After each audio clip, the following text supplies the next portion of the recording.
మీ ఎలాంటి వ్యాపార ప్రకటనలకైనా వెంటనే మా ఛానల్ సంప్రదించండి.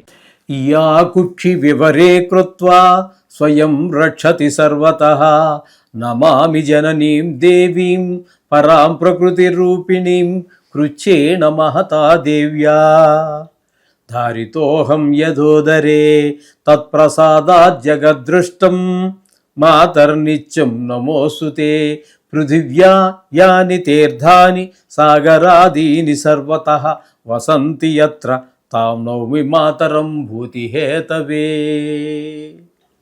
మాతృదేవో భవ పితృదేవో భవ. ఇప్పుడు మనము ఏప్రిల్ నెల 2026 సంవత్సరంలో ఈ ద్వాదశ రాశుల వారికి గోచార ఫలితాలు ఏ విధంగా ఉంటాయి అనేది మనం సశాస్త్రీయంగా తెలుసుకునేటటువంటి ప్రయత్నం చేద్దాం. కుంభరాశి వారికి ఏప్రిల్ నెల 2026 సంవత్సరంలో గోచార ఫలితాలు ఏ విధంగా ఉన్నాయో సశాస్త్రీయంగా తెలుసుకునేటువంటి ప్రయత్నం చేద్దాము. ఇందులో కుంభరాశి వారికి జన్మంలోనే రాహువు, జన్మంలోనే బుధుడు ఒక 9 రోజులు, కుజుడు 2 రోజులు. ఈ 3 గ్రహాలు, బుధుడు 9 రోజులు, కుజుడు 2 రోజులు, రాహువు నెల. వీళ్ళు ఎవ్వరూ కూడా దుష్ట ప్రవర్తన వైపు, దుష్ట ఆలోచనల వైపు మళ్ళిస్తారే కానీ ఒక మంచి ఆలోచన, మంచి పని చేయాలి అనే దాన్ని అంత మాత్రం చేత మీరు అయిపోతారని కాదండి. ఎందుకంటే జాతకరీత్యా అనేటటువంటిది ప్రధానమైనటువంటిది. అదే 100కి మనకి 75%, 100కి 75% మీకు మీ జీవితాన్ని, మన జీవితాన్ని సూచిస్తుంది. ఇది కేవలం 10% మాత్రమే, దశ అంటే 10% మాత్రమే. మిగతాది అంతా బ్రహ్మదేవుడు మాత్రమే చేయగలడు. అర్థమైంది కదండి. అందుచేత దేవుడు కేవలం ఇందు గురించి ఇది వినేసి కంగారు పడిపోక్కర్లేదు మీరు.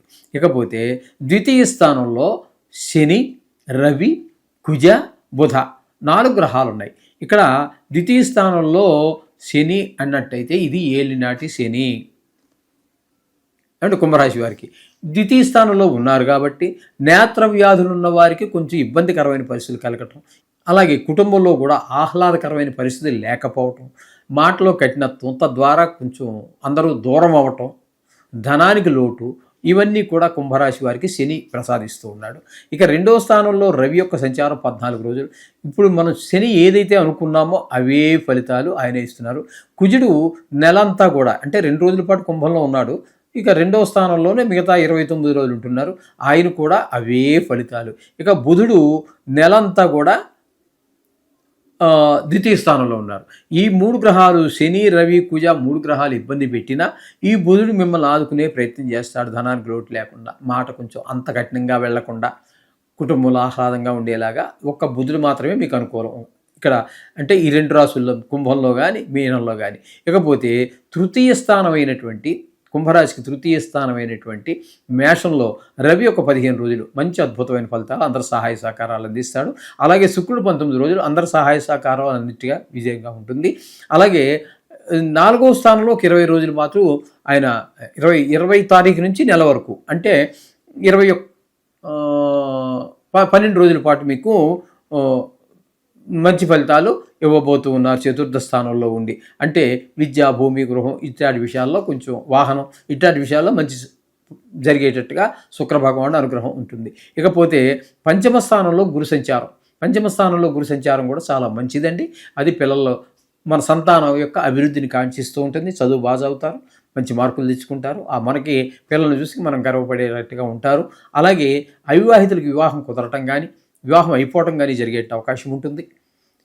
అలాగే వివాహం అయిన వారు ఉంటే వారిద్దరి మధ్యన అన్యోన్యత పెరుగుతుంది. చాలా సుఖ సంతోషాలతో ఉంటారు పెళ్ళి అయిపోయిన వారు. అలాగే సప్తమ స్థానంలో కేతువు. ఇది భార్యాభర్తల మధ్యన కొంత ఇబ్బందికరమైనటువంటి పరిస్థితులు కల్పిస్తూ ఉంటుంది. అలాగే భాగస్వామ్యంలో వ్యాపారం చేసే వాళ్ళు ఎవరైతే ఉన్నారో వారి మధ్యన కూడా చిన్నపాటి అభిప్రాయ భేదాలు వచ్చేటటువంటి అవకాశం కేతు వల్ల కూడా కలుగుతోంది.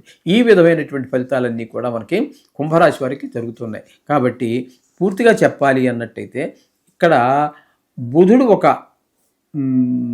21 రోజుల పాటు ఆయన అనుకూలంగా ఉన్నారండి అండి. ఇకపోతే రవి పాక్షికంగా, శుక్రుడు పూర్తిగా, గురువు పూర్తిగా 4 గ్రహాల యొక్క అనుగ్రహం బాగానే ఉంది, పర్వాలేదని చెప్పచ్చు.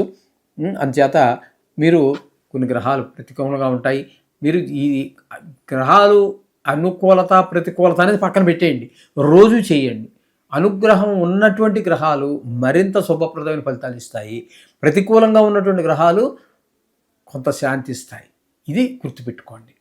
గ్రహాలు ఎన్ని ప్రతికూలంగా ఉన్నాయి, ఎన్ని అనుకూలంగా ఉన్నాయి అనేటటువంటి దాని గురించి అది మీరు లెక్క తీసేయండి.